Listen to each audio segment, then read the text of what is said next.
నీకు ఎలా రాయాలనిపించింది ఈ పుస్తకం అసలు? అంటే అమ్మ ప్రేమ మన అందరికీ తెలుసు, కానీ అమ్మను కన్నా అమ్మ గురించి మర్చిపోయాలనిపించింది, గుర్తు చేద్దాం అనిపించింది. అద్భుతం రవి, మీతో మాట్లాడుతున్నప్పుడు ఈరోజు నాకు అర్థమైంది.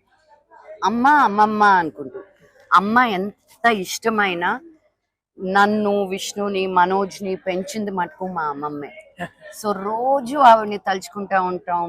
ఆవిడ కలిపిన పెరుగన్నం ఎప్పుడు రాదు, ఆవిడ చేసిన వంటకణాలు కానీ, ఆవిడ మమ్మల్ని చూసుకున్న విధానం కానీ, ఈరోజు నేను నా కూతురికి కానీ నా మేనకోడళ్ళకి కానీ నూనె పెట్టేటప్పుడు మా అమ్మమ్మ నాకు ఎలా నూనె పెట్టేదా అని నేను అదేలాగా ఫుల్ నూనె తప్ప కొట్టేది మమ్మల్ని. అది భలే ఇష్టం. But what a beautiful book. నీ రుణం తీరేది ఎట్లా. కొన్ని కొన్ని కథలు చదివేసరికి అసలు నా చైల్డ్హుడ్కి వెళ్ళిపోయాను.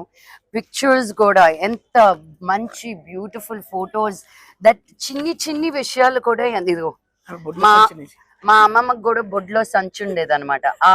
ఆవిడ పడుకున్నప్పుడు ఆ సంచిని ఎలా తీయాలి అనేది మాకు పెద్ద పని. అలా అనుకుంటే ప్రతి ఫోటో చూసినప్పుడల్లా నాకు ఒక్కొక్క కథ, నా చిన్నప్పుడు కథ గుర్తొస్తా ఉంది.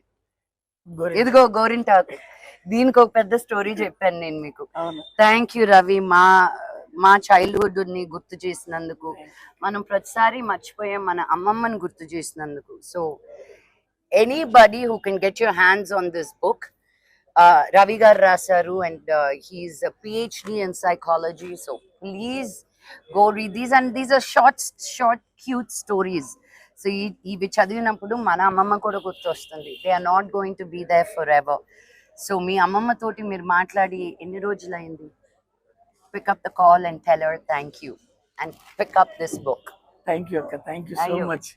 పుస్తకాన్ని బాగా అర్థం చేసుకొని చెప్పినందుకు. Of course. థ్యాంక్ యూ అక్క, థ్యాంక్ యూ.